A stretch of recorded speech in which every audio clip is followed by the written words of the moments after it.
This conference will now be recorded. Yes. Hello, this is Jim Marshall, and today is September the 2nd, 2025, and how time flies. And this is the AnCan Veteran Support Group, where we talk about VA type things, benefits, healthcare, and also military retirement. Also, then and with healthcare, and also maybe federal civilian healthcare and retirement, seeing that I have been in all three of those areas. So I would like to thank the AnCan Foundation and especially Johnson and Johnson for sponsoring this. And in here, we will talk about disabilities and the ratings. A lot of our discussions right now focus around prostate cancer, but we do all of them. We do cancers of all kinds. We do disabilities and talk about how to get money out of the VA that we earned. So anyway, uh, the thing I'm going to do is to take a new person first who is here, and Dino, which I already know he has prostate cancer at age 44, Navy type, and he's over in Germany around Heidelberg. So I happen to read your thing, said that you already happen to file the claim online, right? Yes, that is correct. Okay. Not that that was a bad thing to do, but what it's going to do, because you haven't decided on a treatment plan, what's going to happen is that at this point in time, they will process the claim. Now, as a part of that claim, I take it that you submitted your biopsy report to prove that you have it, right? Correct. Okay, good.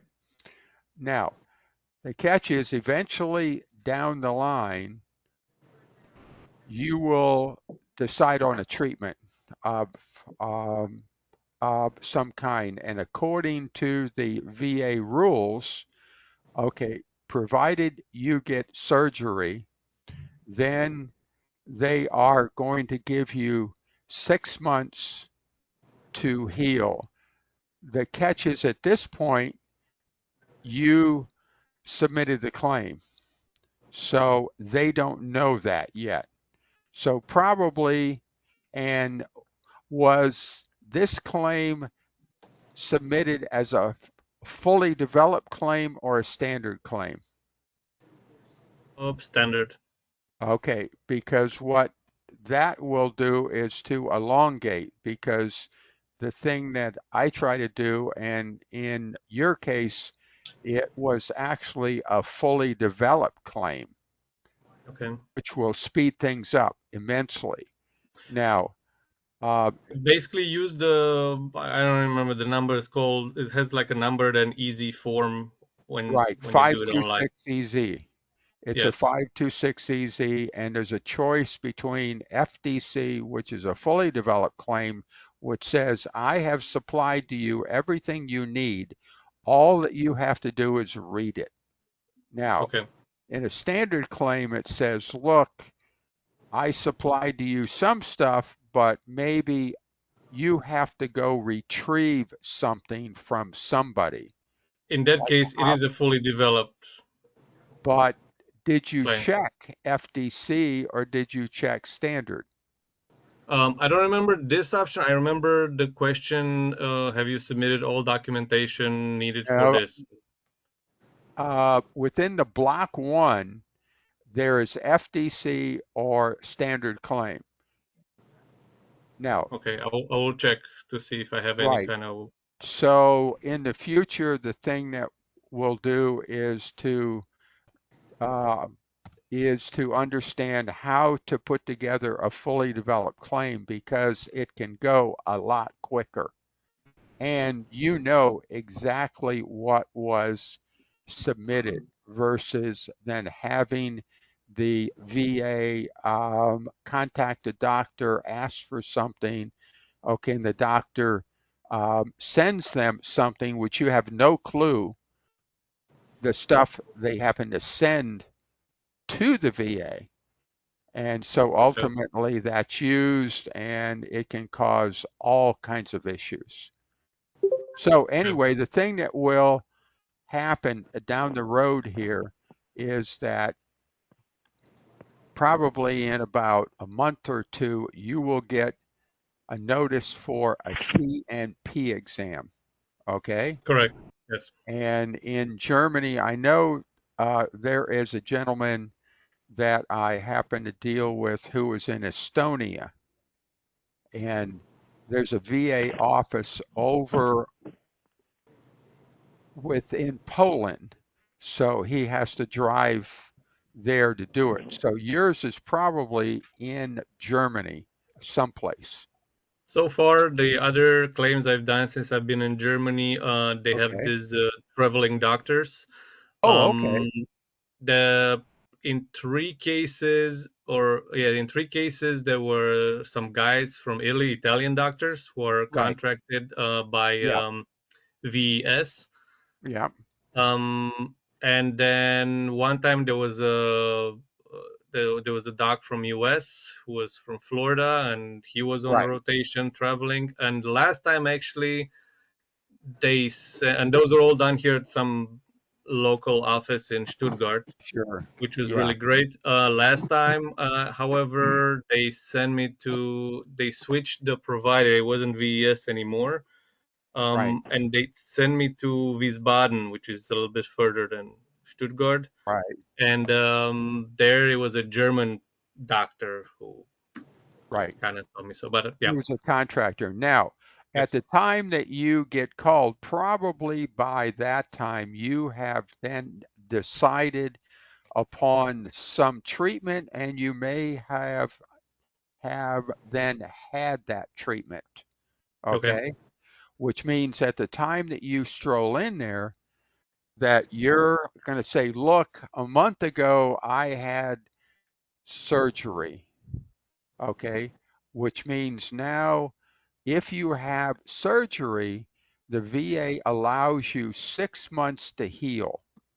Now, okay, be aware that anything you hand to that doctor, okay, or anything you hand to them, that doctor, by American HIPAA law, must destroy it.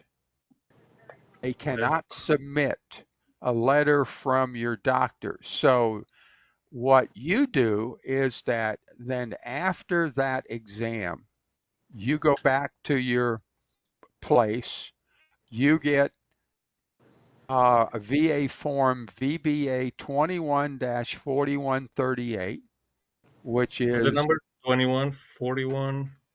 38, and it's a form that has on the first page your name, address, zip code, telephone number, social security. And Mm-hmm. then there are three no, there are 3 pages that have just essentially a blank box. In there you Okay, say, okay, hello VA, I just completed a CNP exam with this firm, this doctor, etc. I told them this, and include then any of the documents you gave them. That way, okay, because the doctor's going to write a report, but the doctor or the nurse cannot attach things that you hand to them because of the HIPAA laws, because they are generally contractors. So, as I Okay, said, I see. then essentially at the time that their report gets to the VA person who is adjudicating yours, your thing gets to the VA and hopefully they match.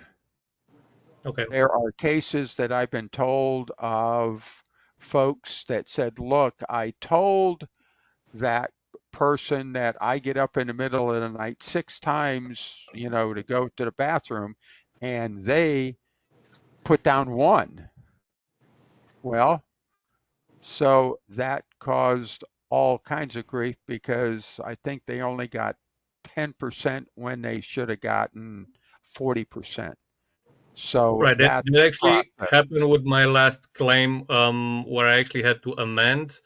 Right, After I got the final result, I saw that they only wrote that the score is so much by so much. I right. said, okay, that's not correct, and I went in there and I basically did A kind of like an appeal. supplemental, I used the appeal version and appeal it, and I say, hey, this is wrong. right, It's not the correct information. It was inputted wrong by the CMP examiner, right, and then they reopened the case. right. I put in Cause, the new evidence, and then eventually I got another CMP, and another doc came by and looked. It's like, yep, okay, you're right. This is the correct dimensions. right, it occurs. So, as I said, you can ensure that the things you tell them get put in right the first time by then um, doing that form and then submitting it through the Access VA upload. Hmm. So that'll help. Now, the thing I will also send to you afterwards is, as I said, um, surgery in general. Any surgery allows you 6 months before they are trying to downgrade you. If you Okay. have radiation, it is 90 days before. Now, Hmm. with your situation is you're probably going to get a treatment, either one of those, and then you are going to be placed on drugs for androgen deprivation therapy, which could last a year, 2 years, even depending upon what they do.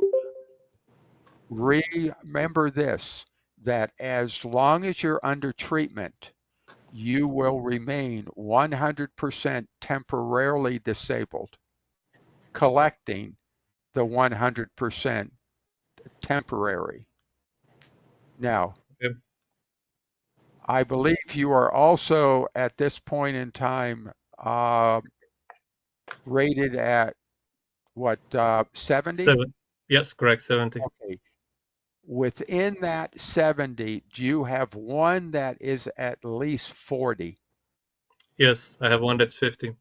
Okay, so what that means is that you now will then qualify for additional money under special monthly compensation subsection F or Sierra.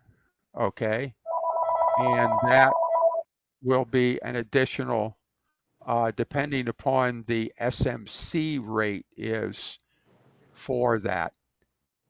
Plus, also at some point after your treatment is given to you, you will also qualify for SMC subsection K, which is loss of use of creative organ.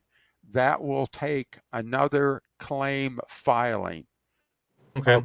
I can give you that info practically canned because Okay. I've done about 7 of them and they're all exactly the same. That So, sounds good. so Thank you. after you decide on the treatment, either one, and it will be the treatment date that you will get done. Okay. Okay, and that should get you going. And also, I have a paper explaining all of the implications about prostate cancer treatment, how long it lasts, and how long you will be entitled to that 100% temporary. Okay, Okay. and I will make a note to send it to you. Thank you very much. Okay, caller 01, you happen to join us a little bit late. Would you care to identify yourself or not? It's your choice.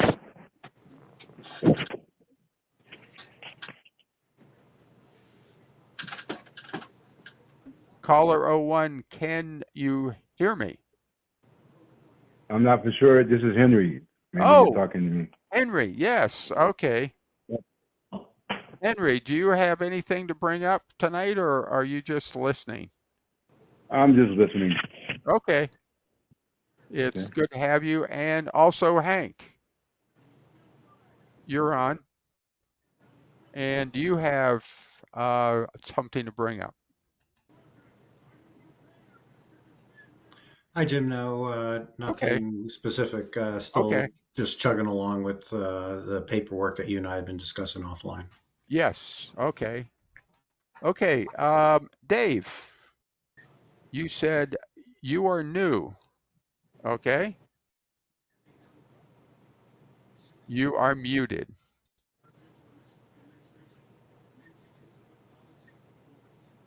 Sorry, Dave, you're mute. I muted you when your phone was ringing. I apologize. I can't unmute you. You have to do that yourself. So at the bottom of the screen, you see the mic and camera icons.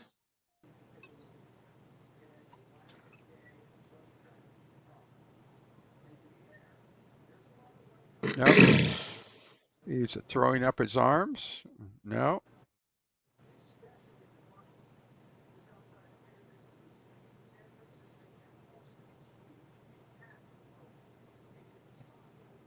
Dave, can you access the chat window? I can't. Your camera's pointed at the ceiling. We don't see you. oh, there we go. Can you access the chat window on the screen? It looks like two little speech bubbles like on a cartoon. It's right next to the little person with a number 15 next to him.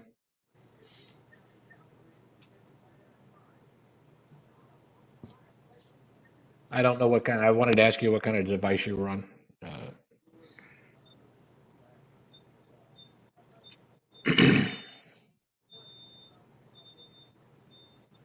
I apologize for muting you, but your phone was ringing in the background while Jim was talking to Dina. All right, Jim, you want to go on while he tracks down his unmute button? Yeah, okay. Sorry, Dave.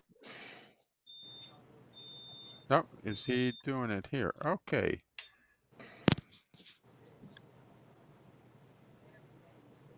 Is he close? Okay. Um, looking at the group, let's see. Nobody. Oh, Mr. Edwards, let us talk about you, if you would like. What do you want Of to know? course. Oh, there we go. Oh, I'm sorry. Wait, are multiple Edwards here? What? Yeah. Wait, me, right? Edwards? Yes, yeah, yes, yes. Hey, Oh, okay. okay, now, okay, you said that, are you a survivor of this, or are in what state are you at this point in time? So I think the group is called, excuse me, RMC Survivor Group. Right, But yeah, right now I'm currently at stage 3. okay, and I'm not that familiar with stages, but obviously ever the Navy hasn't kicked you out yet, right? So Correct. you are still good. That is a good thing. Okay. Understand this: if you progress, worse than this, and I take it, and where the kidneys are functioning at a reduced level, or how does that work? So my right kidney is the one that's going on degrade, and unfortunately, um, not salvageable in any possible way. They have to get rid of that one. And Okay. then right now I'm doing this thing called limited duty. So for the next year or so, I'll be pretty much, in the phase of like chemo and recovery. And then after that, the military will do a board to assess if I can even continue or not. And then that's where my fate's decided, where I go to the VA and stuff, or if I, continue on. Well, okay. How many years are you in so far? 11 years, 5 years active in the Marine Corps, and about 3 years active Navy and 3 years reserve Navy. Oh, okay. Okay. So in the thing, I don't know if I'm not quite sure the rules on a medical retirement out of the military, but if they then offer you, well, not offer, if they take you out essentially on a Chapter 61 medical retirement, have you looked into that yet? Yes, we talked about it with my one of my limb coordinators, Okay. and they said that it's a possibility. Unfortunately, they said just familiarize with it for now, and not necessarily knowing that if it's going to be a for sure decision if Sure. I'm going to be in or not. Right. Now, just be aware of this. There is a little known um, thing that happens essentially on a Chapter 61 medical retirement. The rules are different as far as collecting retirement pay. You then have to either choose the VA money or the Navy money. That's what they tell you. But there is not an exception. There's something that isn't really talked about. Generally, the VA money is going to be more than your military, okay? But Right. if in the military, because at the time you accept the VA money, you have to turn down and sign a document that said, do not send to me my Navy check, okay? Right. But file this away. Okay, on the Navy side, there's a thing called combat related service compensation, okay? And like for me today, okay, I turned in my taxable Air Force pension check and I elected to collect combat related service compensation. Now, your VA disabilities need to be somehow tied to combat, training for combat, or somehow like you got hit by a Humvee that's used in combat. Okay. Right. And the way that that works is for a Chapter 61 retirement, they will base that on the number of years you served. So, indeed, you are not violating the law because you turned down your Navy pension check, but you are collecting CRSC. And that is considered to be a disability check. No taxes, no nothing on it. So just file it away just in case, because I have bumped into guys that, and yeah, guys that were unaware of the fact that they could file for CRSC. Right. Okay. Sounds good. Yeah, that's Now, actually I heard something related to that. Because usually a lot of my sailors will come to me for because as a corpsman, I usually send everyone's medical records to VA. But I've usually told people that yeah, this pretty much the same gist. It's just that I didn't know the other loophole to it. So that was actually pretty interesting. Well, I don't call it a loophole. I call it a opportunity. Right. So good. Okay. Well, um, Colonel Boykin, would you like? Do you know this gentleman here? Because Colonel Boykin has had a transplant. Yep, I've had a kidney transplant, so happy to talk to you about all of that stuff, and I'll shoot my info to you in the chat. Copy. Sounds great. I'll put mine in too as well. Sounds good. All right, thanks. Okay, good, Thanks, good, Ken. good. Yep. You two hook up and you can exchange renal stories or whatever they're called these days. Okay, great, great. Okay. Dave, you're back here. Hey, I'm back. I figured it out. unmuted. I got a question for you. Well, I have a few questions to get us going. Okay. What branch did you serve? Navy. Navy. Okay. Are you retired Navy? Yes. Yes. Ooh. Were you in the Vietnam era or Yes. Yes. you were Vietnam? Did you serve in the brown water or the blue water? Blue water. Blue water. Yeah, I've been characterized as being in the blue water Navy for my cancer with the prostate. Okay. And have you already filed for it or tried to? Yeah, I'm actually getting checks right now. I've been getting them for about 2 years. Oh, okay, great. And Jim, I talked to you some time ago. The problem I was Okay, having though was trying to I was speculating, but what was bothering me is on the it's called California Department of Veterans Affairs rating system, and and the first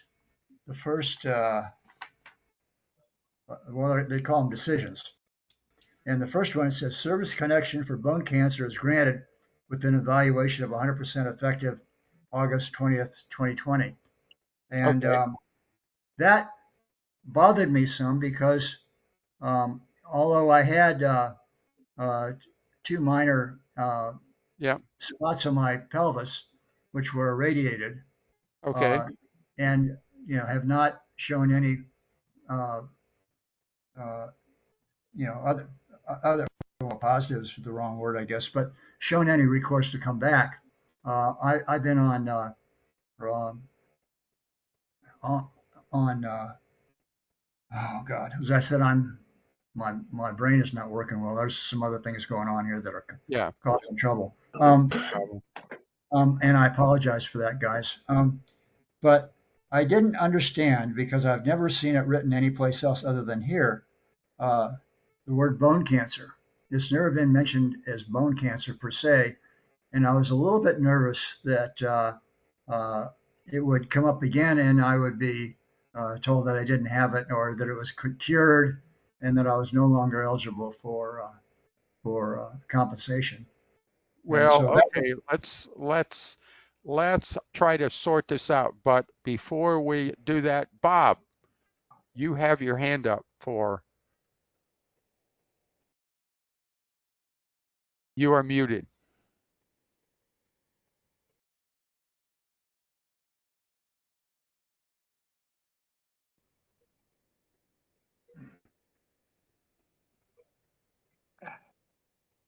Bob, Bob Oh, Dogan in Arlington, you're yeah, muted. Bob. You had your hand up.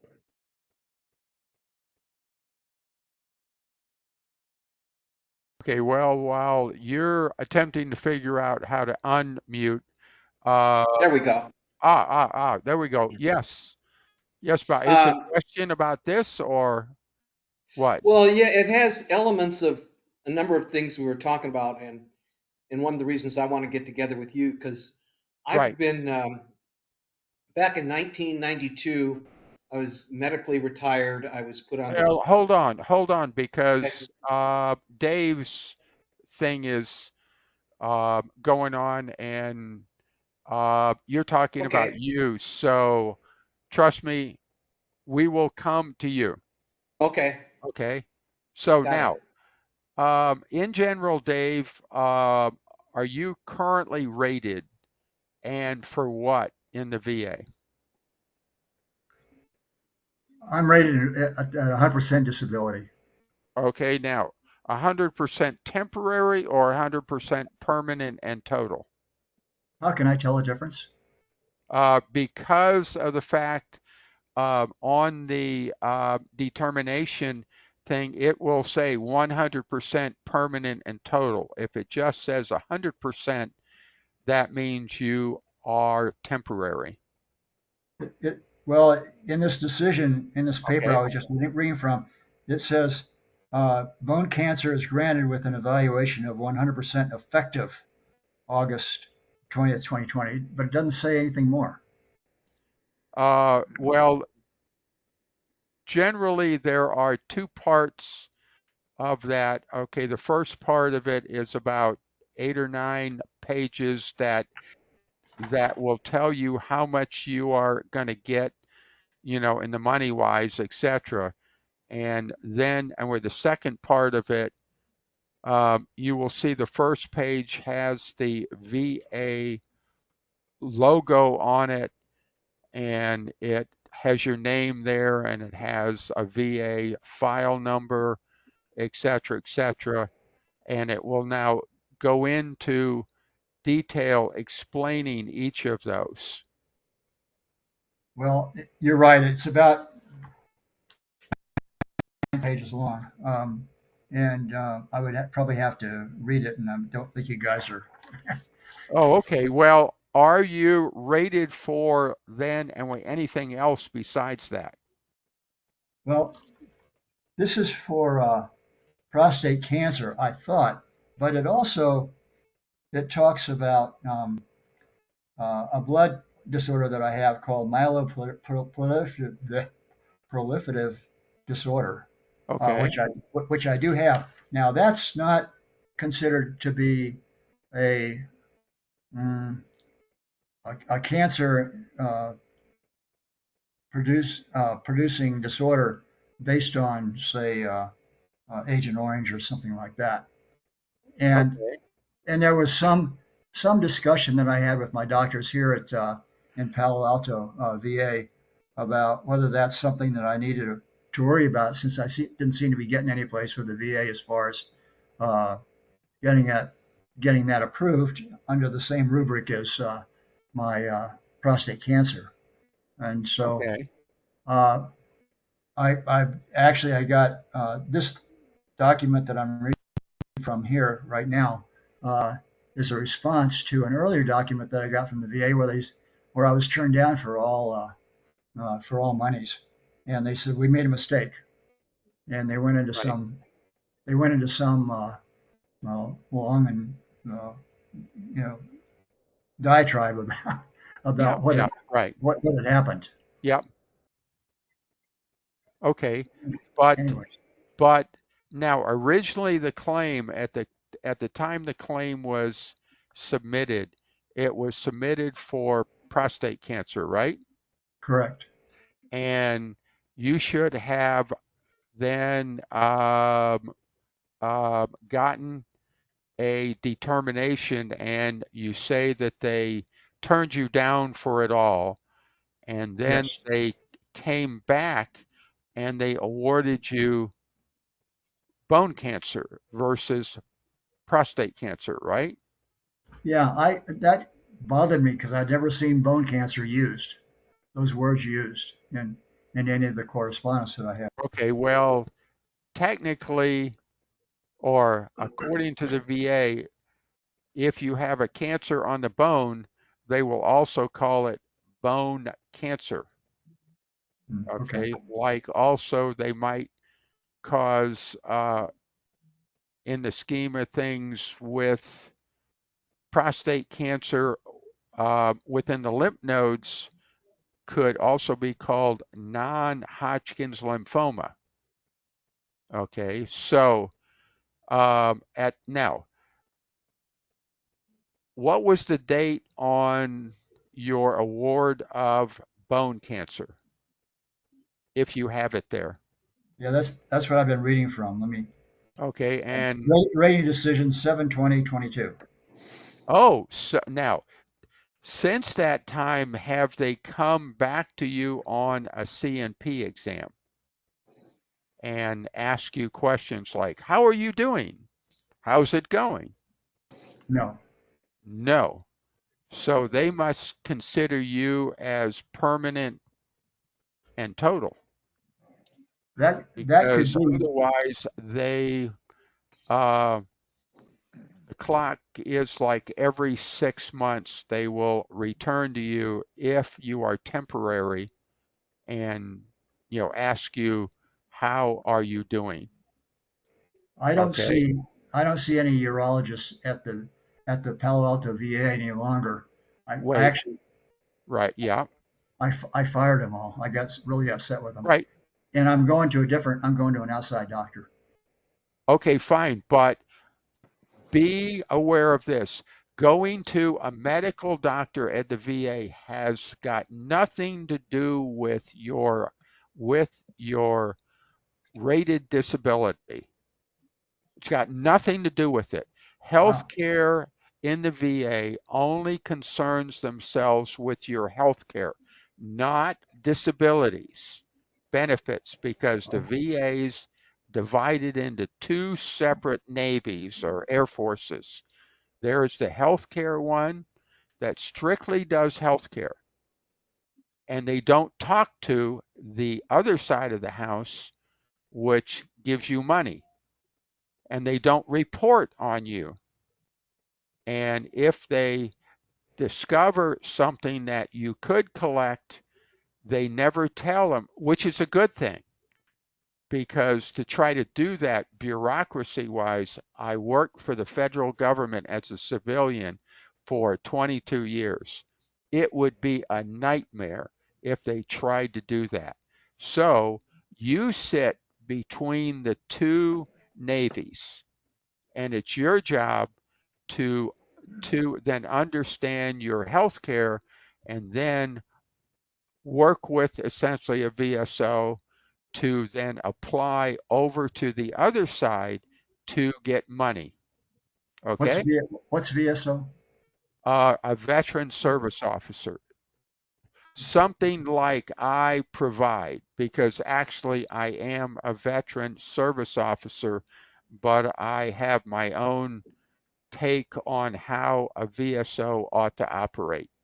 Yeah. Okay. So I sort of advise folks around here how to do things and teach you how to file your own claim, because I may not be around, because I am 81, a Vietnam vet, and I've got 3 100% disabilities. Wow. And so, Well, but Jim, I'm older than you by a still couple of around. years. What? I'm older than you by a couple of years. Oh, okay. So you're making me feel good here. Oh, okay.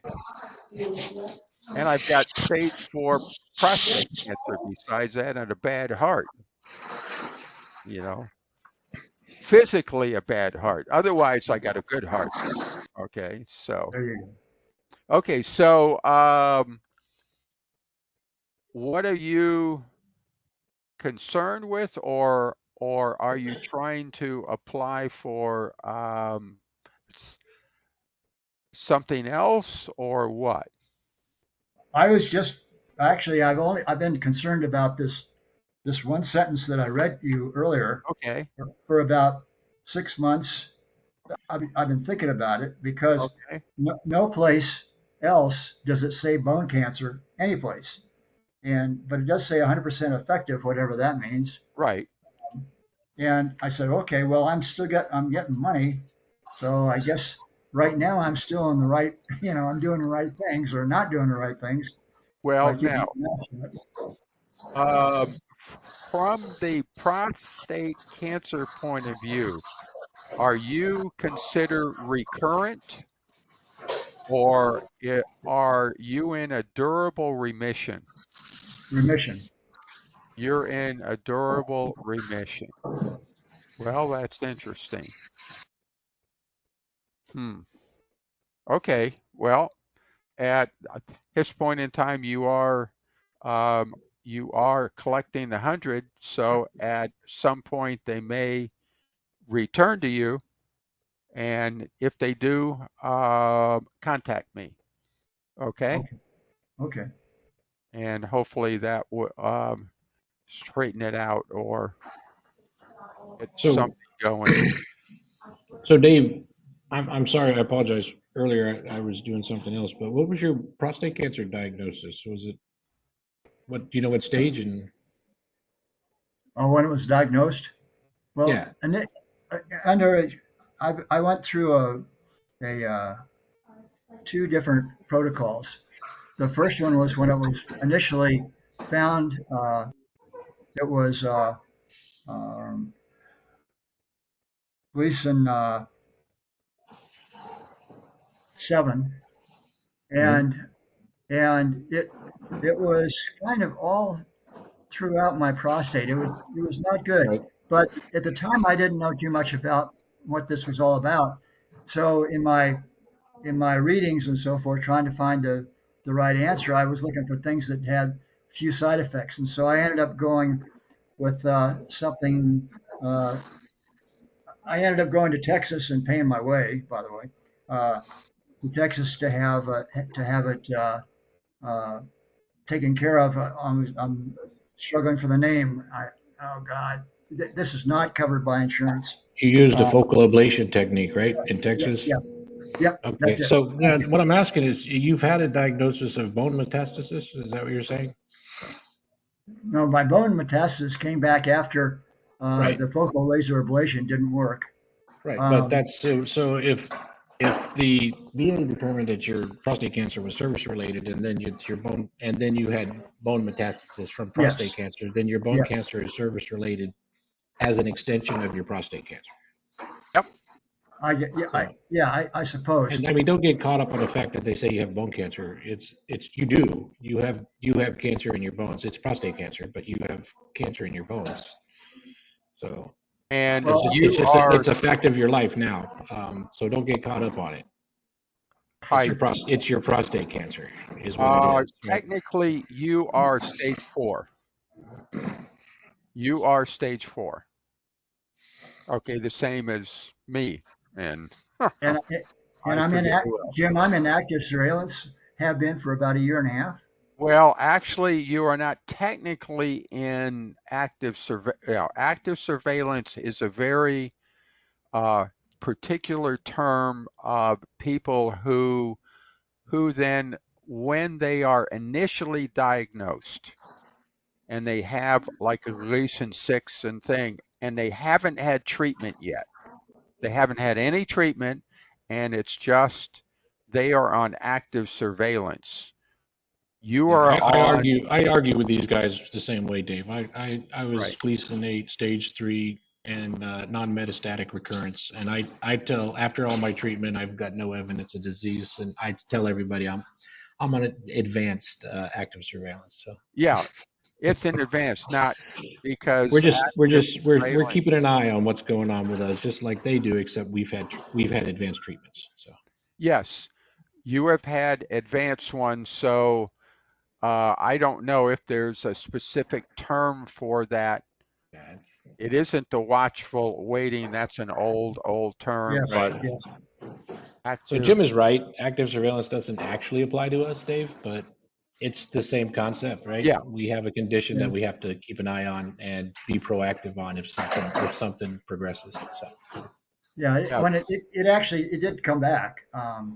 When after one of my biopsies that I had done later, at Stanford, it came back and it came back in a hurry, and it came back high risk, what do you call it? High risk something else with quite a bit of cancer. And I went through 2 or 3 radiation, external beam, and seeds to knock it down. And after about 6 months, it was gone again. It just kind of surprised the hell out of me. And even the urologist at Stanford said, "I am shocked." He said, "I can't believe it came back this strongly, this fast, and we knocked it down. And I don't see any. I see no evidence of you having cancer at all." And kind of blew me Well, that's away. a good thing. Yes. Boykin had your hand up. Yeah. Yes, I was going to say, Dave, while we were talking, I went out to the VA website, and if you go to where you can get your letters at, or go to the VA or VA rep, and you get your benefit summary and service verification letter, that is a whole lot easier to read. And they actually will tell you in there on that one page the date that you became or 100% permanent and total, if you are in fact. I was just looking at my letter. They have and it's point blank, and the whole thing is like 2 pages in bullets. Wow. Mine's 8 pages, and it's really hard to. You're not looking at the same letter that I'm looking at. This is a different letter that I'm referring to. Okay. It's not the one they send you in the mail. You No. go to the website, and the specific title is called Benefit Summary and Service Verification Letter. Okay. Okay, now there is a thing to find that. Go to your name and click on your name, and it will have a drop down, and under there's a category called letters. I hunted for that thing for a week trying to figure that one out, because I would look under claim status and all of that stuff, but it's up in the right-hand corner is your name.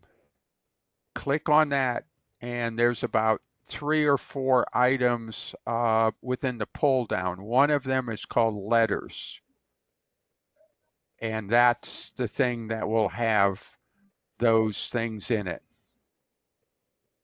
Okay? Okay.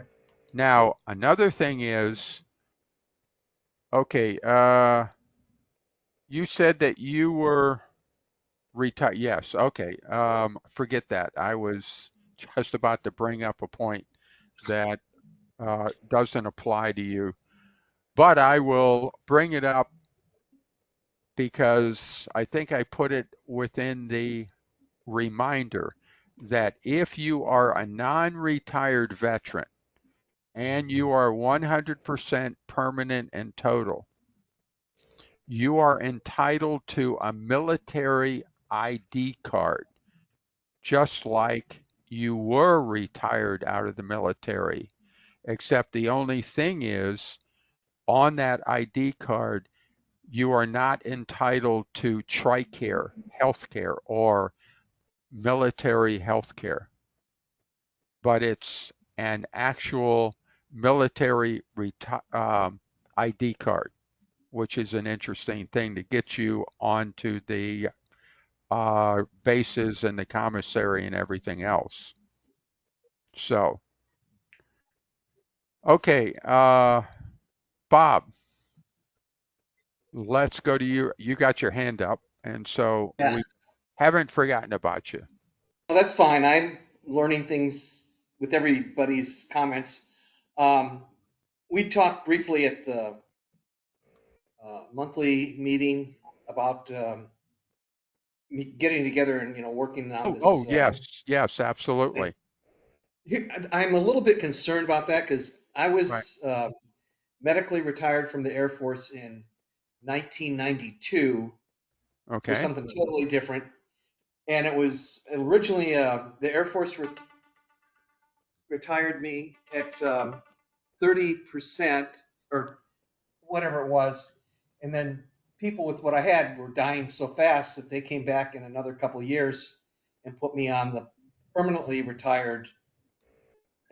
disabled retired list. Okay. So, and I'm at VA. The Air Force rated me at 60%. and the VA changed my rating to 70%.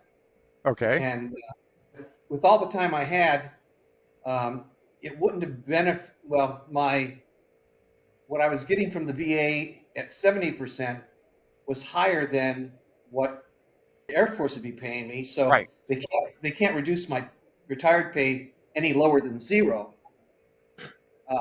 But anyway, so I'm not getting,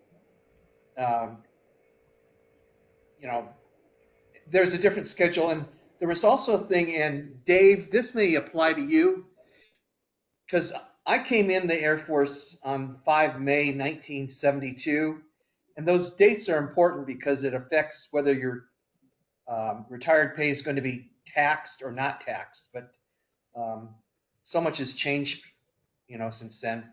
But anyway, so I'm wondering whether, my surgery was back in February 28th, Right. and I'm not sure if I file for reconsideration, could that open a can of worms? Because now I was right in 1993 or 94, I was at death's doorstep. Okay. Now, I don't have your stuff in front of me. Oh, Henry, you are, God bless you. Twice. 3 times. Okay. You say that you are presently Chapter 61 medically retired out of the Air Force, right? I don't know if it's Chapter 61, Yes. but I'm medically retired out of the Air Okay. Force, yes. So, and you elected to collect the VA, which means I believe that you don't collect Air Force money, right? Actually, I do. I get some from the Air Force and some from the VA, and then OPM does. I'm retired from civil service, but Yeah. OPM doesn't give me anything for that. No, wait. Oh, what? OPM doesn't do what? I don't get any disability pay from OPM or anything like that. I just get my No. regular retirement. Yeah, right.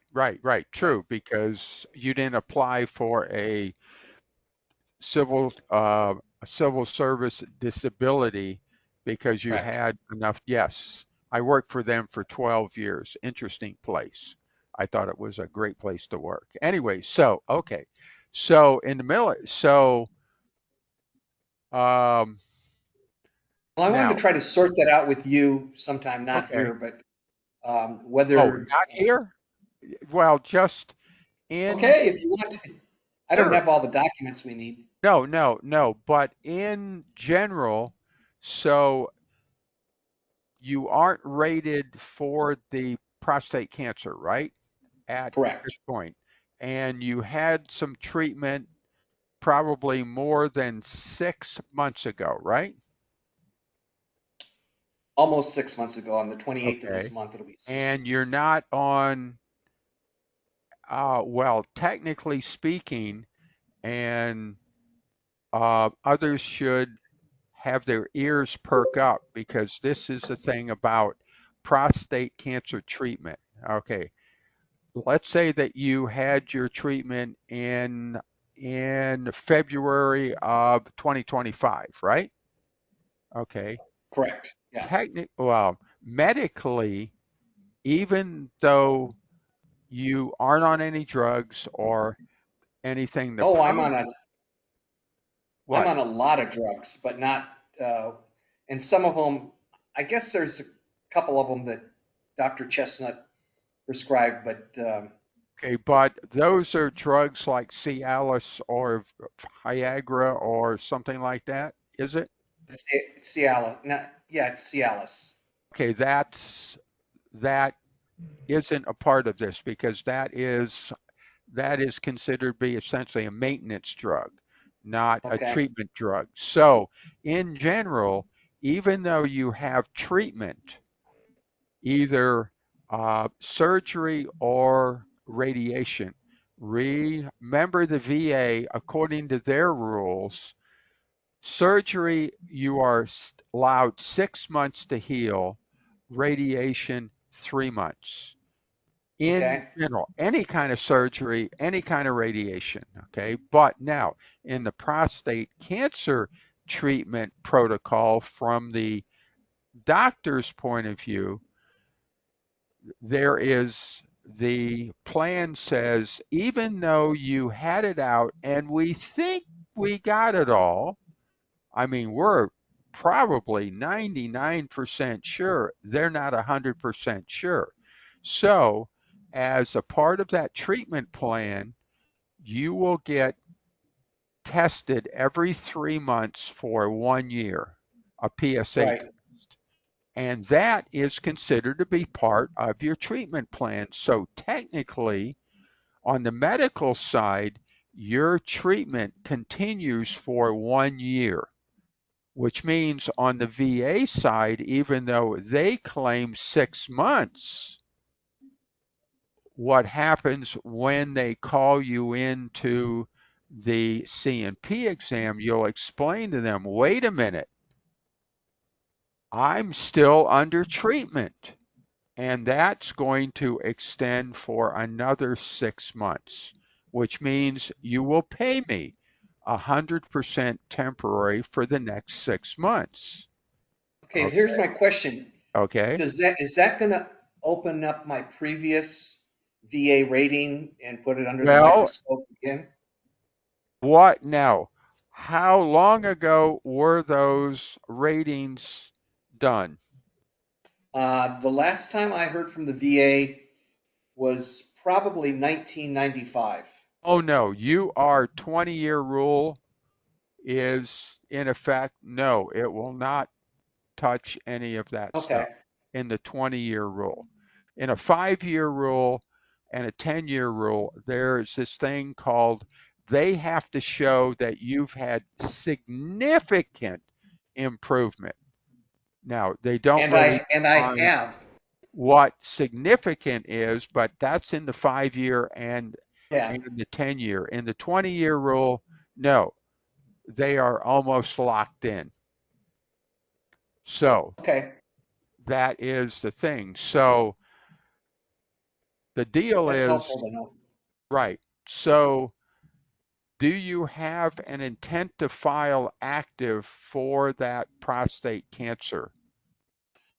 That's what I want to get with you and work on. I'm kind of lost on this. Where do I start with this? Do I Oh, bring okay. Okay. all this other stuff? So in the thing, and refresh my memory, you are a Vietnam vet? Vietnam era. I was in Thailand when Vietnam fell. You are, according to the PACT Act, you are a Vietnam vet because they added in August of 2022 to the Agent Orange all of Thailand, all of Cambodia, all of Laos, all of Guam, and Guam goes up to 1980, where all of the other ones go to 1975 at the time that and excuse me if this is a Vietnam era term, we Didi Mao. In other words, we got out of Dodge real fast, out of Hey, Nam. Thailand was the best year I spent in the military. Now, you were at what, Ubon, NKP, or where? Utapao. Utapao, yeah. Yes, there are. NKP, I hear, was not quite a garden spot up there in the northern part, a special ops base. Utapao was the garden spot. It was Yes. just. Ubon, I No. hear, was pretty good. Udorn, yes. No, I was in Yeah. Saigon. Oh, really? Well, I never got. Closest I got to Vietnam was flying over Vietnam on the way to Utapao. Oh, okay. Going there, but Yeah, yeah, now, I was there. I was there when Saigon fell, and they right. had South Vietnamese air crew packing their families in F4s and stuff like that, and they were taking off with minimum fuel and coming into Utapao and landing both directions at the same time on that big B-52 base. Oh, geez. It worked for Oh, them. It got them out of there. It saved their life. But absolutely. Yeah. So you are still, well, for the PACT Act, because the PACT Act is three parts. It is those of us that went west for Agent Orange, and the second one is the one that went east, essentially within and with the Desert Wars, any of the places over there. And the third part is ionizing radiation and X-rays. So you are covered under the PACT Act. well, now I just need to get this going. I've been Right. Okay. dreading it. Well, we can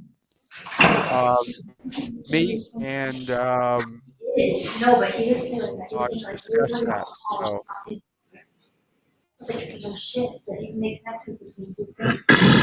hey, Bill, I think I hear you. So, You hear me? I Yeah, hear there's some noisy kids here. somebody in the I'm background. sorry. So, Yeah, some noisy young ladies. oh, okay. Hank, Well, Hank, if you don't mind, Jim can address your situation. Hank says that he has non-metastatic biochemical recurrence, and he wants to know how the VA is going to, continue. But Hank, I don't know your situation now as far as the current coverage that you have with the VA Yeah. and your current situation. So if you could Yeah. explain So that, Jim, that's your well, question. if you are back under treatment, in other words, I take it and I don't have the recollection instantly, except I've got your stuff, is at so some the point you were downgraded, right? no. Oh, Well, I had the radical prostatectomy in 2017. Then I had right, the radiation treatment 4 months later. And then I've been doing every 6 months the PSA tests, right, right, for 4 years. And then it started going back up. Now it's called biochemically recurrent. right. And so this is what you and I have been discussing back and forth offline is at this point, it's not called metastatic by my doc Yep. because they haven't located a specific tumor, but it is advanced cancer. Yes. But the fact that it's clearly not in my prostate because I don't have one. So if you think of in terms of metastatic cancer as it's left the prostate, that's the definition. Mine has. It's just they haven't found the tumor yet. And so it's all just the question that I was asking, or just looking to Bill to get his thoughts on it, was the same question that you and I have been talking about: is how to deal with this. Wait a few more months and maybe they'll find the tumor. File it now, although my doc is going to label it non-metastatic. And Well, actually, you are recurrent. Now, the deal is, unless like essentially at the time that I got essentially a VSO to file my initial claim. Okay, I was already stage 4, out of the gland. It was in a lymph node in the back, but the way that the VSO termed it, it was called metastatic. Okay, metastatic means it is out of the gland. right, Okay, but here's the problem: the medical right. community Wait, isn't wait. using those same words. My doc is calling it non-metastatic, but it's out of the gland because I don't have one. Well, I don't know how she can say it's non-metastatic because non-metastatic means it's in the gland. But either way, okay, the thing that happened to me was I was initially deemed as it was metastatic, meaning it could either be in in the pelvic area, which is considered to be stage 3, and that is not considered to be permanent because it can be treated with salvage radiation. Now, if it's stage 4, it means it took a road trip. So initially, I was told I was temporarily disabled. Of course, I was like mystified because I'm going, wait a minute, I'm stage 4. Well, terminology says that unless you can definitively say that you are metastatic and it's out of the pelvic area, then you are temporary. So you are just recurrent, okay? And the most important fact is you're back under treatment. And as long as you're under treatment, active treatment for this, you are going to be 100% temporary. So at what point you happen to file, I take it we have a active intent to file in place, right? Okay, so what we could do is just file it for how it is recurrent, or whatever the term she says, fine. The most important part is you are currently under active treatment. Then you get the 100% temporary, and you get probably the back pay, which I'm understanding from a vet that I don't know if I talked about it last one. He was filed for prostate cancer because of Fort Knox. He was at basic training there and AIT, which is then it was called Advanced Infantry Training, and a clerk school. And he got a real U.S. government green check for $44,000 because they happened to figure his 100% temporary all the way back to his intent to file date, which was in the fall of 2024. So that check would come, and then you would be clocking 100% temporary plus anything else you've got, which I think you are already rated as what now?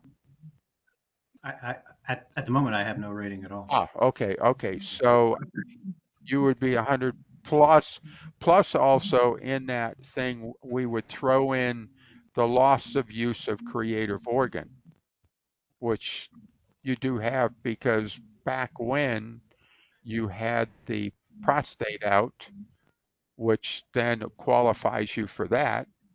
And all that you'd have is a periodic C&P exam that they would then want to know if you're still under treatment. Then at some point in time, when they determine that indeed you are metastatic and it's not within the pelvic area, they find it on a rib or on your hip or something. At that point, you go back in with a supplemental claim if it's under a year, and you are then declared permanent and total. Now, if it's outside of a year of the claim, then it has to be done on a 526EZ, a 21-526EZ if it goes beyond a year, because a supplemental is an update. Sylvester Mann, would you like to chime in and maybe correct me? You are muted. Sylvester is a retired VA employee. I apologize for coming late. Oh, no problem at all. But I thought I heard Hank said, and maybe I did not, correct me. I thought I heard Hank said he had a prostatectomy, Yes, but I also thought I heard him say he does not have a VA rating, that's true. Yet, which means has he filed a claim? not yet. No, not yet. I'm getting ready to file the claim, and that's what I'm trying to figure out what the correct words are for how I state my case, which I'm kind of at odds with my doc on right now based on how she's diagnosing and the words that she's choosing. Can I make a suggestion? Don't wait, file a claim, and you can do the insignificant stuff later. Keep in mind, the VA will only pay you from the date they get a claim. I don't know when you had the operation. Years ago, 2017. long Well, ago. if they didn't get a claim in 2017, they're not going to pay you from 2017. Right. No, That's true. I understand that. And you just, also you would like to work the arithmetic out before you file a claim based on what your doctor's telling you. Am I misinterpreting? No, I don't think it is the arithmetic because Why is it he's holding up filing the claim as of now? because I believe he is confused as to, and with the wording, the doctor is telling him that it isn't right now metastatic, even though he doesn't have a prostate, but keep he's in got mind, someplace. keep in mind, regardless of what his doctor is saying now, the VA has its own guidelines about condition. Yep. And if they set him up for a C&P exam the way you're talking about, the VA is going to determine that. Right. So I don't think waiting is going to help him at all. Okay, I so agree with Sylvester.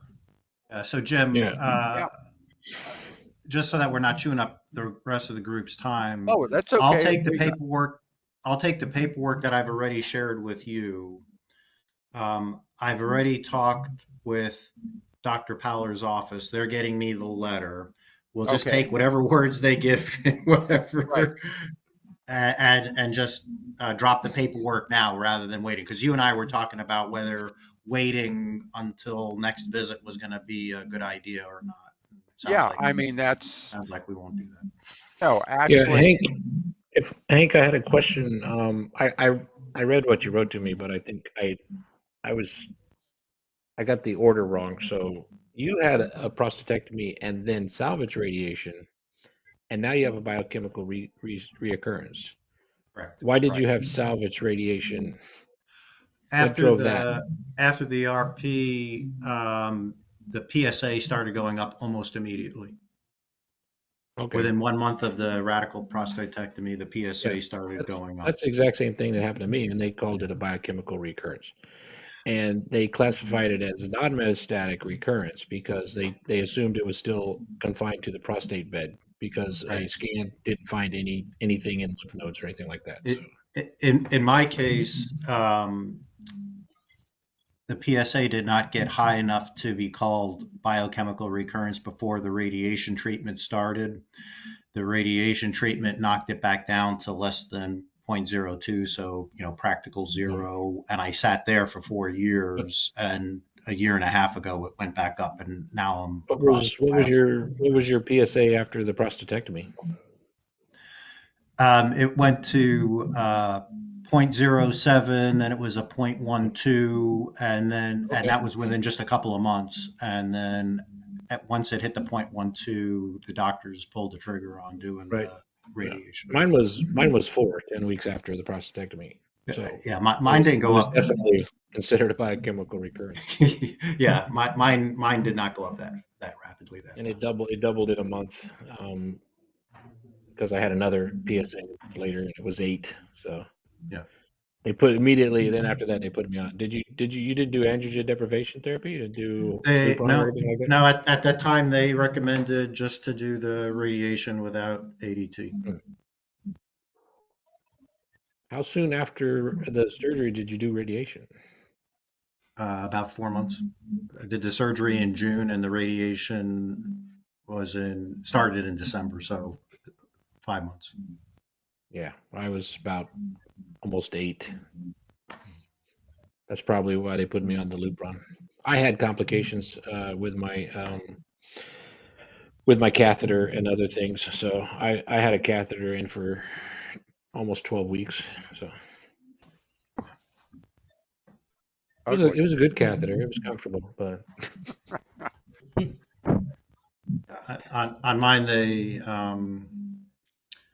couldn't get positive margins all the way around, so they suspected that some got left behind, right from the get-go, and so they were a little bit more my aggressive. surgeon told me the exact same thing. It sounds very similar. Yeah. Okay. Okay. I noticed, Bruce, you put your phone number into the chat. Is that for me to eventually call you? Or is that just for the record? You are muted. I'm curious. I thank you very much. That is Bruce for wants everybody you to call and say hi. Hey. That is for you to call me because I requested some information from you a couple of messages ago. Oh, okay. I'm sorry. I must have lost track of that because I have been a busy man. They are coming out from everywhere. And so I'm I sorry appreciate that. about that. But yes, I will get a hold of you tomorrow. That sounds great. Okay. And I have not that much to do except for painting a few spots on the house. So You got to take care of that tomorrow because the weather is beautiful here. Okay, Henry. Yes, would sir. you mind? Would you mind if I happen to talk about you because I've been talked about before, Jim. You have an interesting story. Henry is he also did and with prostate cancer, but he is not covered under the PACT Act. And so it's a good example, another example of what happens of guys that believe that just because they're not covered under the PACT Act, then they really can't apply for things. Well, it turned out Henry was, I don't know if you were drafted and joined up or you joined up quick, but it turned out he started out at Fort Knox, Kentucky, and he was there for some time until he got shipped over to Germany, and he spent a lot of time over there, and eventually he was out. So the deal was he got a prostate cancer like a lot of us are, and there's a lot of vets that are getting prostate cancer. Well, it turns out that in his job, well, first of all, Fort Knox is an EPA toxic waste site for trichloroethylene. And because of that, that is a known cause of prostate cancer. Plus, also, he gets shipped to Germany, and he's now a light weapons man, which means he starts to get cleaning stuff. And what does he use there? The chemical called trichloroethylene. So the deal is the VA really hasn't sanctioned trichloroethylene as a known cause of prostate cancer. But if you can make the case that indeed it is, then you can get service connection. So the thing we engineered was Henry happened to go to his VA cancer doctor, and he then presented the information to him about the fact that VA has approved appeals of people who were doing or who had prostate cancer and were exposed to trichloroethylene.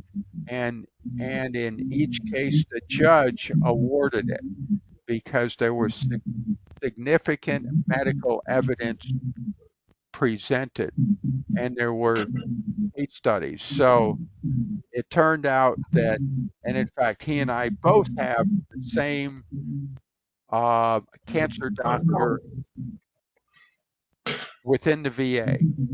And so he put together a nexus letter that in essence said, in his opinion, Henry's prostate cancer was caused by his exposure, and he had it for a number of years because he used the TCE in Germany to clean weapons, and it wasn't considered to be toxic at that time, but now it is.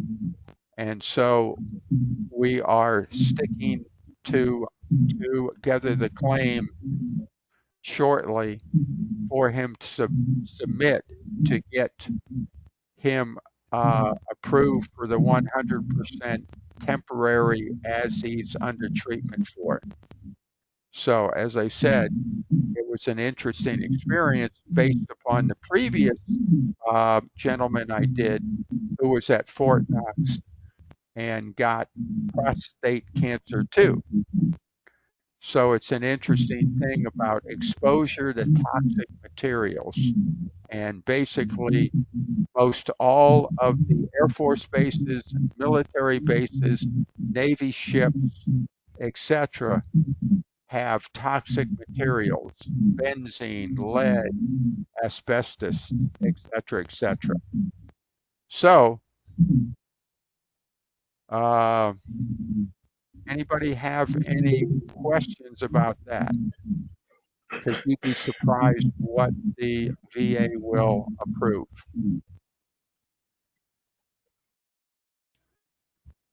Okay. Anybody else have any questions or anything else? Jeff, Henry. Yeah, Henry. Can you hear me? Yes, absolutely. Yeah. In your in your coverage. Okay. You. Oh, excuse me. Oh, Henry. I'm sorry, I accidentally muted you. Ah, there we go. Okay. Can you hear me now? Yep. Okay. Yeah. You've covered information that I was interested in asking a question about. Okay, good. Which has to do with the temporary, 100% temporary treatment for surgery. Right. And the 90 days for radiation. Right. So I wasn't aware of the specifics on the radiation, but in my treatment, my radiation period was for 2 months itself. Yeah, right. Okay. 44 different sessions. That's right. So I wondered if that could be in addition to. Well, actually, now refresh my memory. You only had radiation, right?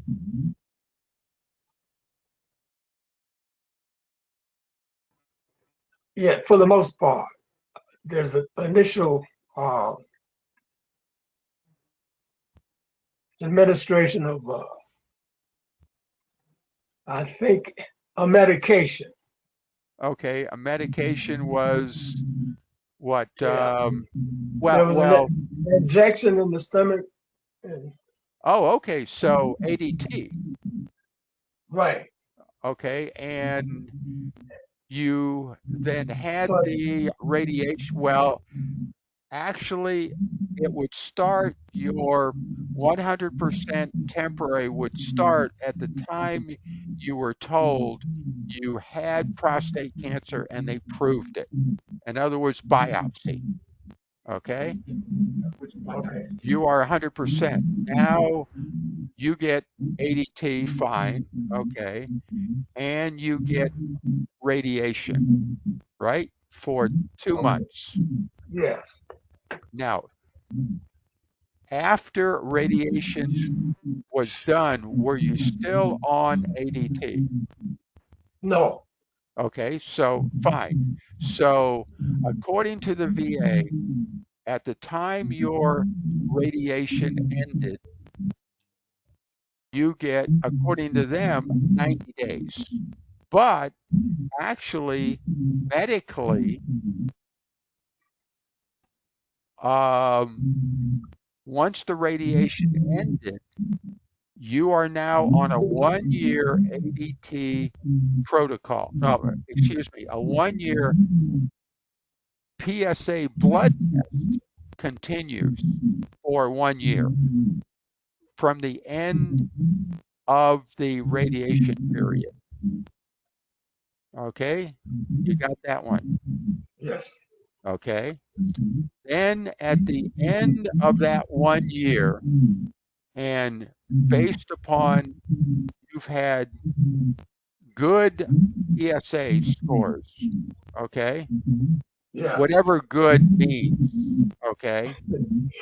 And the doctor says, well, it looks like you are in a durable remission. That's the key. Not cured, because a person's never cured. Then at that point, the VA is going to want you to be downgraded from 100% temporary. And in this reminder, I published the new guidelines for like how many pads you go through in a day, or how many times you get up at a night, or if you get plugged up and they have to then catheterize you. That was within the reminder. Okay? Okay. Now, let's just say at the end of that year, the doctor isn't convinced. Okay? They go, well, geez, we're not quite sure, so we are going to extend this for another 6 months, getting the PSA every 3 months. You would stay on 100% temporary until the doctor's happy. And then you are ripe to be downgraded according to that criteria. Okay? Okay. Does that make sense? Makes sense to me. Okay? That's the protocol, because when you get called in, the VA isn't aware of any of that stuff, and you have to explain it to them. You may even have to give them a letter from your doctor attesting to that, because they might not believe you. Remember, if you give anything to the CNP examiner, by law, HIPAA law, which is the health care something patient protection stuff, they must destroy it. So you need to submit that on your own to make sure that the adjudicator gets what you told them. And I will help you doing that at the time it comes. Okay? Thank you. Good. Sylvester. Mean this in a nice, and I don't know if say this.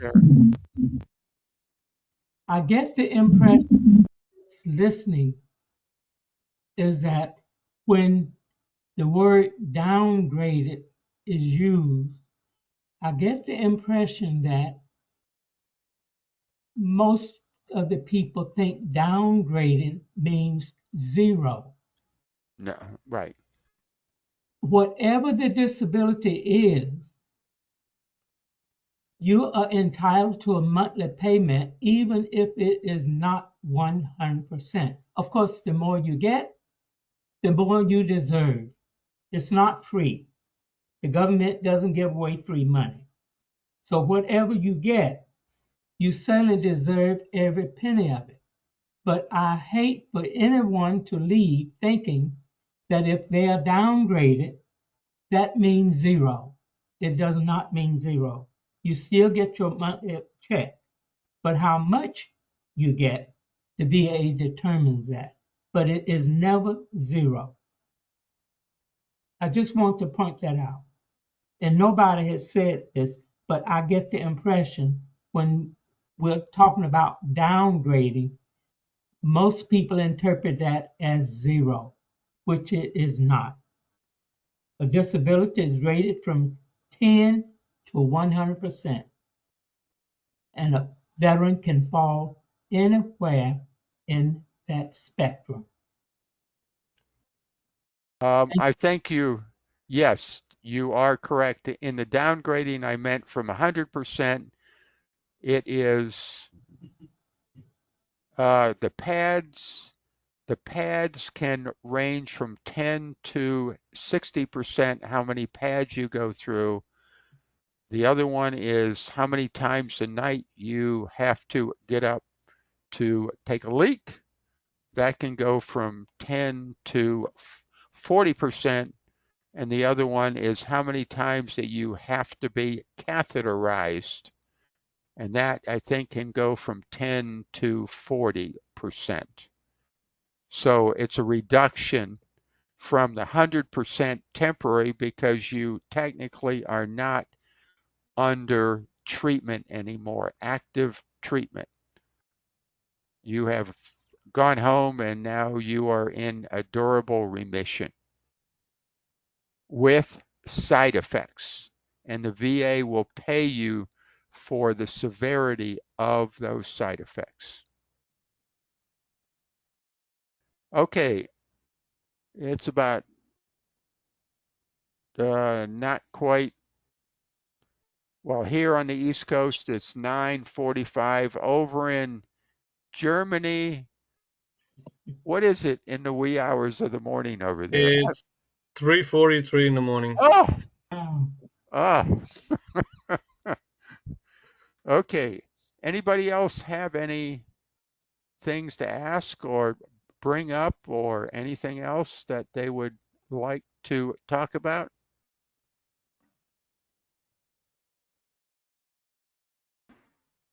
Going once? Going twice?